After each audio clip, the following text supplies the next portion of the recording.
Você quer falar alguma coisa, Nina? Sim, eu tenho até exemplos para mostrar, mas queria Ótimo. primeiro cumprimentar todo mundo, né? Estamos aqui numa roda de grandes amigos e Exato. Nicinha, nossa rainha. Exato. E eu trouxe até alguns vídeos para mostrar, né? Alguns dos projetos, inclusive o Luca também participou de um deles, né? Que a gente fez virtualmente, mas esse eu não vou falar hoje, eu vou falar mais desses relacionados ao Circulating Knowledge e essa ideia de circular saberes entre comunidades tradicionais e a universidade.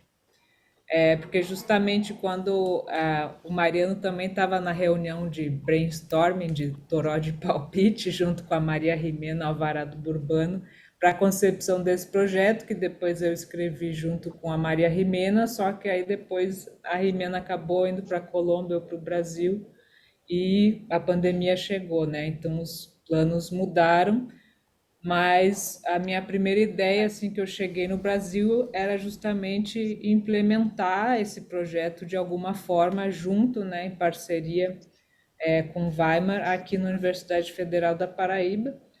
Mas lembrando também que quando a gente concebeu esse projeto, eu fiz questão de colocar o Recôncavo como, né, o principal parceiro depois junto à Colômbia, justamente para deixar esse legado, porque como vocês já estavam falando, acho que o Recôncavo transformou a vida de nós três aqui, Mariano, eu e Tiago,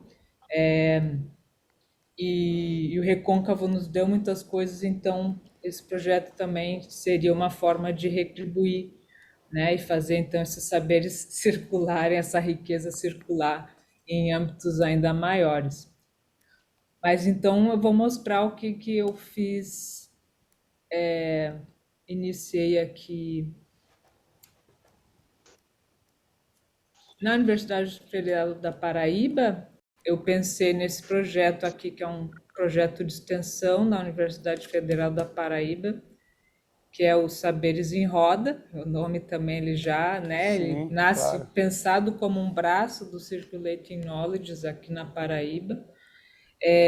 Que era justamente a ideia, a mesma ideia do Circulating Knowledge, de ter primeiro reuniões, no caso seriam presenciais através de viagens, mas logo que eu cheguei aqui eu tive esse prazer imenso de conhecer Mestra Ana do Coco, Novo Quilombo, aqui do Conde, perto de João Pessoa, e também Dona Teca, do Corpo de Roda Mestre Benedito, e um coletivo de jovens, que é o Grupo de Estudos Copacauã, que já fazia essa articulação com os mestres, então eu mesma, sem poder ir a campo conhecer os mestres, a gente já pôde criar essa rede muito rapidamente, e fazendo essas reuniões remotas também possibilitou com que outras pessoas de outros lugares participassem.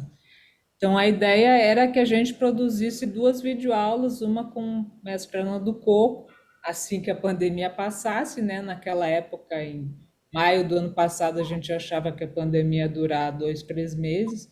Então, a gente já começou planejamentos, roteiros dessas videoaulas, mas foi vendo, né, que estava impossibilitado de ir a campo, a gente teve que criar outra alternativa, que foram as lives com, aí sim, com diversos grupos, primeiro de Coco de Roda, Ciranda e Mazurca da Paraíba, e esse ano, na continuação do projeto, a gente passou a demonstrar a diversidade cultural da Paraíba, trazendo também bandas de pífano, cambindas, Lapinha foi a nossa última live, dentro dos ciclos festivos também aqui da Paraíba. Então, no Carnaval também a gente vai ter live com cavalo marinho, com tribos indígenas.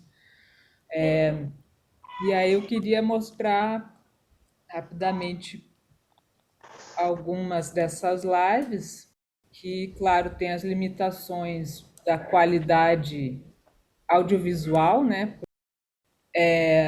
Claro que tem problemas técnicos, não é como gravar em campo um vídeo profissional, mas a gente teve a possibilidade durante a pandemia de fazer essas conexões e utilizar os roteiros das videoaulas adaptados ao contexto de cada grupo em cada live. Então, essa aqui foi a primeira, foi com coco de roda potiguara Flor de Laranjeira, aqui da comunidade potiguara da Baía da Traição, no norte da Paraíba, litoral norte da Paraíba.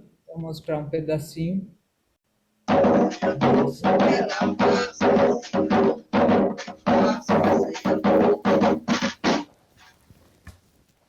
Aí, Zé Silva. Muito bom. Tá aí uma palhinha do nosso. Então, a gente sempre tem o grupo ou o mestre se apresentando e respondendo perguntas, então é uma mistura de performance e aula, né? Uma aula prática, e também sempre um moderador, que preferencialmente nunca somos nós os professores, porque tanto eu quanto o coordenador Chico Santana, que também é amigo de todo mundo aqui, nós não somos da Paraíba, nós não temos intimidade ainda com esses mestres, então a gente prefere que os próprios jovens que já têm essa intimidade com os mestres façam essa moderação, como é o caso do Zé Silva, que encabeça esse coletivo, Escuta uma palhinha do nosso. Grupo de Estudos Cocoacauã. Aqui só para mostrar mais dois exemplos, como a gente pensa também o roteiro, né? Aqui, por exemplo, a gente tinha um grupo com vários instrumentistas, então, em um determinado momento, eles nos demonstraram o que cada instrumento fazia na mazurca lá de Santa Catarina.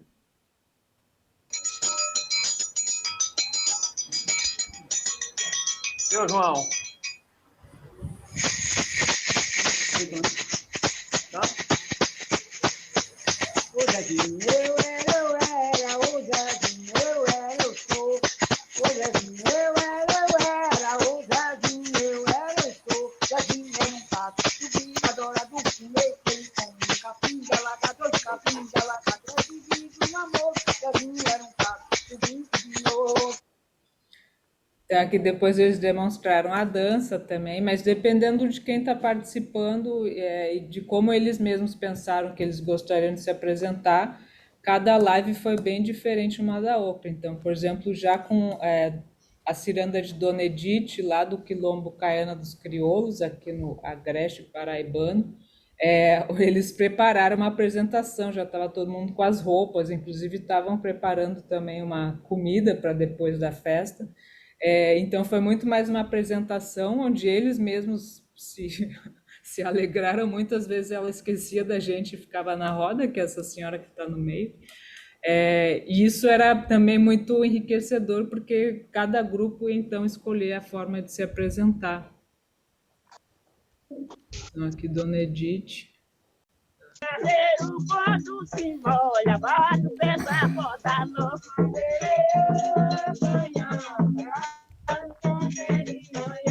carneiro,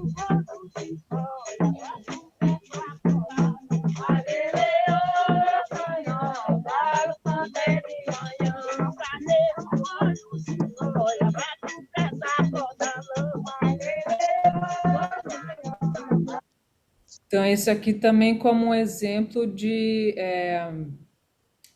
um grupo, porque tiveram vários, né? Eles, aqui já faziam 6 meses que a gente estava na pandemia, ou 8.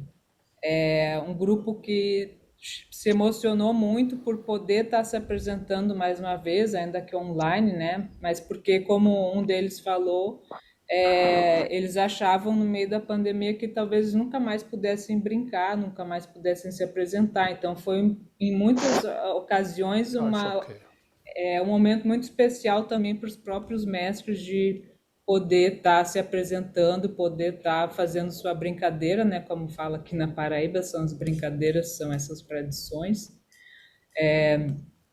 Então, esse é um dos aspectos que essas lives trouxeram, para além também dos saberes que a gente está colocando dentro da universidade, fazendo circular dentro da universidade. E aí, temos também Nicinha, nesse mesmo momento, eu estava aprendendo a lidar com lives e essas plataformas, então pensei, por que não também aproveitar, eu já cuidava do YouTube da Nicinha, do Facebook, Instagram, para também dar visibilidade à arte dela, colocar ela na internet. A gente teve uma parceria com o Ney também, com o filho da Nicinha, o Valmir, que faziam a filmagem, e eu produzi as lives. Aqui a gente fez uma com essa cantora famosa de samba aqui do Brasil, Fabiana Cosa, lá de São Paulo, Então, o encontro, elas não se conheciam ainda, mas é como se elas se conhecessem há muito tempo, foi muito bonito. E foi uma maneira também de que outros públicos, né, no caso da Fabiana Cosa, também conhecessem a Nicinha, entrassem em contato, também contribuindo para a campanha que a gente está até hoje, né, que é para apoiar a Nicinha e o Grupo Raiz de Santo Amaro durante a pandemia. E outras campanhas menores que a gente fez, como que a Nicinha queria muito poder comprar presentes para as crianças da comunidade no Natal do ano passado, então a gente fez uma live especialmente com esse objetivo, que a bisneta, né, Nicinha, dela participou, a Alice. Então, isso também tem esse objetivo aqui, só um trechinho da live. Acho que E agora aí, tá melhor. tá melhor? Agora eu consigo ouvir a senhora para conversar direito, porque senão não dava. Estava muito Embora, minha atrasado, dona filha. Nicinha. E Agora agora? sim, agora sim. Agora, boa tarde para a senhora. Queria dizer que é um prazer para mim imenso poder estar falando com a senhora aqui. A senhora que é uma referência no samba do Brasil, uma referência internacional para nós. E é muito orgulho para a gente saber que a senhora ainda é uma grande professora e está aí na ativa, levando o samba para tudo quanto é canto. Só parou por causa da pandemia, né? Foi. Porque a senhora Minha tem rodinha filha. no pé, né, dona Nicinha? Então, a gente também Acho que agora teve algum sucesso, conseguiu angariar fundos para compra de cestas básicas algumas vezes e também para compra dos presentes. Então, essas lives não têm só um impacto para nós, pesquisadores, ou para os estudantes, né, que estão tendo acesso a esse material, que se torna material de arquivo, que pode ser acessado por qualquer pessoa através do YouTube, mas também está trazendo um retorno bastante direto para os mestres e para as comunidades dos mestres. Aqui, por exemplo, é o mestre Aurino, agora a gente já está no Recôncavo, né? Para além dos meus projetos aqui na universidade, mestre Aurino mora em Maracangalha, ele nem tem a internet, nem pega direito lá. A gente conseguiu, através do incentivo da Lei Aldir Blanc, fazer com que o mestre Jaime Dueco, que também participa de muitas lives, levasse ele até a casa dele em São Francisco do Conde e pudesse fazer da casa dele, então, essa live, onde 3 lives, na verdade. Então, a gente colocou o mestre Aurino na rede também para que ele fosse visibilizado na pandemia, também conseguindo esse prêmio da Aldir Blanc para ele. E aqui a gente tem um exemplo, foram 3 lives, e uma delas foi com o Chico Saraiva, violonista de São Paulo, e mestre Jaime também está participando, fazendo a marcação no pandeiro, e a gente vê mestre Aurino e ele cantando chulas, e mestre Aurino também é o grande violeiro da região agora, hoje em dia, reconhecido por muitos. Então foi um momento também muito importante de muita gente, mesmo Chico Saraiva, ouvia falar dele, mas não pôde conhecer, e nesse dia estava muito emocionado de ter podido fazer esse contato, apesar de estar em Santa Catarina, muito longe da Bahia.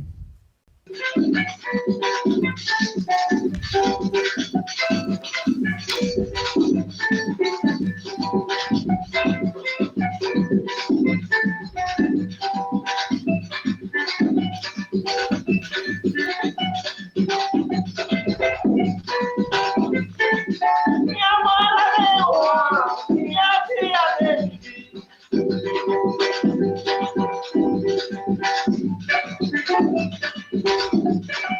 Minha mãe levou, minha filha decidiu.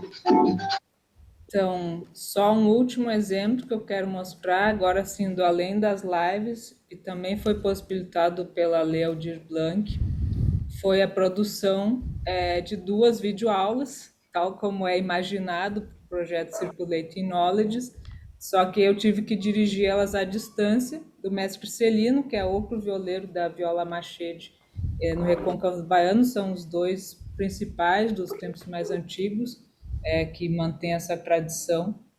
E como eu já conhecia mestre Celino, já tinha feito vídeos com ele, com Alex, que é quem colabora com ele, participa das videoaulas, foi muito fácil criar um roteiro junto com eles e fazer esse vídeo que foi produzido por um rapaz mesmo do local, o Rick Cerqueira. E aí, essa realização de uma videoaula, tal como a gente imagina para o projeto Circulating Knowledge, se tornou uma realidade aqui nesse caso. Aqui é a videoaula de construção Agora a de gente vai cortar o pandeiro. cabelo dele todo aqui rapidinho, depois raspar, para a gente sentir a fundação dele como é. O que é que ele quer?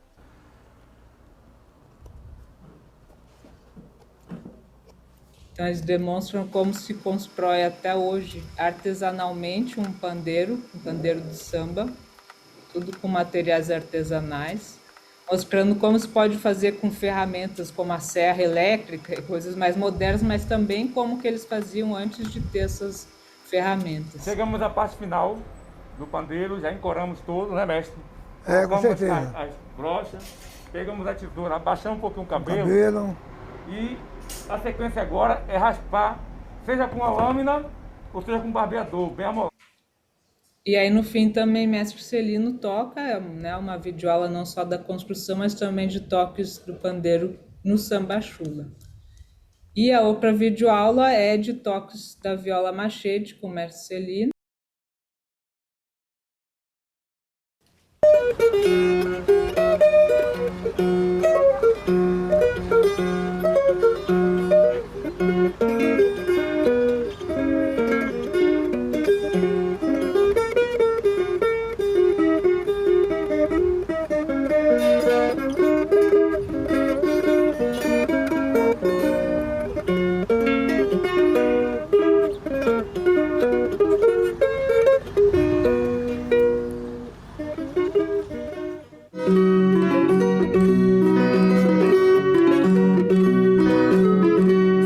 Comecei a tocar a quantidade de 8 anos.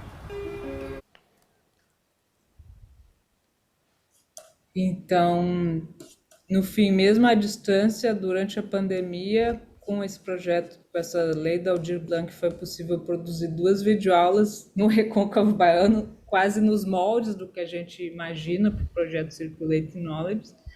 E com esses exemplos também eu queria mostrar como a pandemia acabou, até pelas necessidades, né, das comunidades e dos mestres, né? A Nicinha eu tenho muita proximidade, já há muito tempo, a gente se fala sempre, então eu quis contribuir de alguma maneira, né, criar essa campanha, e foi com as lives dela, inclusive, que eu aprendi a mexer em muitas plataformas, mas através disso também aconteceram encruzilhadas virtuais, onde eu acabei tendo mais contato e podendo contribuir mais com uma região, né, que há tanto tempo me alimenta de sabedoria, nesse período remoto, estando longe de lá. Estou na Paraíba, mas eu poderia estar em Weimar também, e a nossa relação se fortaleceu muito mais, tanto com a Nicinha como com outros mestres, como o mestre Celino, Aurino, o mestre Jaime. E também mesmo com os mestres aqui da Paraíba, que eu nem conhecia e continuo sem conhecer pessoalmente, desde que começou a pandemia. Então, obrigada pela oportunidade de mostrar um pouco aqui dos projetos que a gente tem feito. Nina, nós é que agradecemos, maravilhosos esses seus exemplos e seu trabalho. Quando eu vejo Mestre Aurino também, que eu conheci faz uns 10 anos, um período mais recente, mas o Celino que eu conheci na época em que eu fazia as minhas pesquisas lá no Recôncavo, nos anos 80, e você lembra, né, que descobrimos o Celino, de certa maneira, que já não tocava mais o machete. Então agora ele retomou me fala um pouquinho a esse respeito, porque isso é um aspecto interessante do ponto de vista também da revitalização de cultura. Como é que isso se deu? Talvez seja até por seu intermédio também que ele voltou a se interessar pelo machete.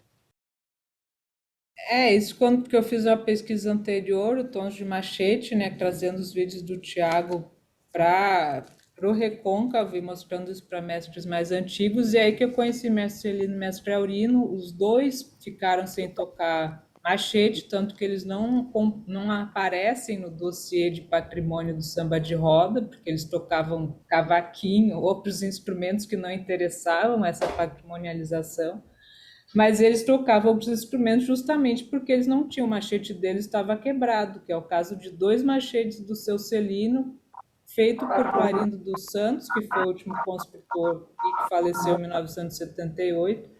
Ele tinha 2 machetes dele quebradas, uma ele tinha tentado restaurar, que é a violinha que aparece no vídeo do Tiago, de 87, se não me engano, e que foi a primeira viola que ele teve aos 11 anos de idade e que há muitos anos ele não podia tocar. E aí sim o meu projeto possibilitou a restauração dessa viola. E hoje no vídeo que vocês viram, ele está tocando essa viola restaurada que a gente conseguiu muito generosamente com o luthier Luiz Armando, da Luteria Crevo, lá de Minas Gerais, que também faz as violas do Ivan. Então, o mestre Celino ganhou não só essa restaurada, mas o Luiz Armando fez questão de fazer uma nova, porque ele achou que a restaurada não estava tão boa quanto poderia ser. Então, o seu Celino ganhou 2 violas machete de um grande luthier de violas do Brasil. Então, essa questão deles, eles não perderam o interesse, né? Eles não tiveram mais acesso a esse instrumento. Só que não fui eu que dei acesso de novo a esse instrumento, mas sim as oficinas, essa viola da samba, que é um projeto coordenado por Milton Primo, onde o luthier Rodrigo Veras ensina os mestres. Alex participou disso, o seu Celino foi contemplado com uma viola desse projeto. Então, a machete passou a ser construída novamente desde 2015, oportunizando que várias pessoas toquem machete, inclusive pessoas como o Chico Saraiva, porque aí o Rodrigo Veras aprendeu a fazer machete nesse processo e Chico Saraiva encomendou dele, acho que ele hoje já tem 2 machetes do Rodrigo Veras. A gente vê também como essa questão da perda, desaparecimento do instrumento, ou perda do interesse do instrumento tem muito mais a ver com a precariedade da infraestrutura e falta de acesso a esses instrumentos artesanais, enquanto instrumentos como o cavaquinho ou mesmo a viola paulista, né, podem ser comprados, podem ser encomendados de lojas porque eles são industrializados. Então, é aí que vê essa substituição da viola machete por outros cordofones. Isso está certo, Nina, mas no meu período também havia algo como, por parte da geração mais nova, pouco interesse pela viola machete, justamente esses instrumentos confeccionados industrialmente, e também um pouco a partir da indústria da música popular do período, fez também com que essa geração daquela época não se interessasse simplesmente mais pela viola machete, né? Tinha esse aspecto, mas a gente percebe na pesquisa de cultura dessa questão dos conhecimentos que são levados de uma geração a outra, que muitas vezes é a geração que segue, que volta a ter interesse por aquilo que, no caso, os avós praticavam. No caso do Celino, havia também um aspecto religioso, não havia, Nina? Que parece que ele se tornou crente, como crente não se toca mais, não se faz mais esse tipo de música, ou isso é mito, isso não corresponde à realidade? Isso existe, mas eu perguntei para ele uma vez, e pelo que ele conta da trajetória, isso nunca aconteceu com ele. Ele sempre atribui tocar mesmo a machete, o cavaquinho, é uma promessa que ele fez a São Cosme e Damião, e ele nunca deixou também ele não é iniciado no candomblé, mas a acreditar em outras crenças que não a católica. E ele continuou tocando outros instrumentos no samba-chula, ele nunca parou de fazer samba-chula, só que ele tocava viola regra inteira e às vezes cavaquinho. Ele começou com cavaquinho, na verdade, depois que ele conseguiu uma machete. E um outro exemplo também é o próprio mestre Jaime, que a gente olha e pensa, ele toca cavaquinho, ele toca até guitarra baiana e bandolim, instrumentos industrializados, que ele não teria se interessado pela machete. Mas é ele que vai contar que ele começou na machete, inclusive com o mestre Aurino, que sempre incentivou ele, diferente de muitos mestres, mas que os mestres faziam questão de levar suas machetes para os túmulos, porque, como o Tiago mesmo sabe muito bem, descreve no trabalho dele, a machete era quase como uma amante, uma namorada para os mestres, então eles também faziam questão de serem enterrados com seus instrumentos. Então, os instrumentos pararam de ser construídos e também os mestres não deixavam de herança para os mais novos, para os seus filhos ou netos, esses instrumentos.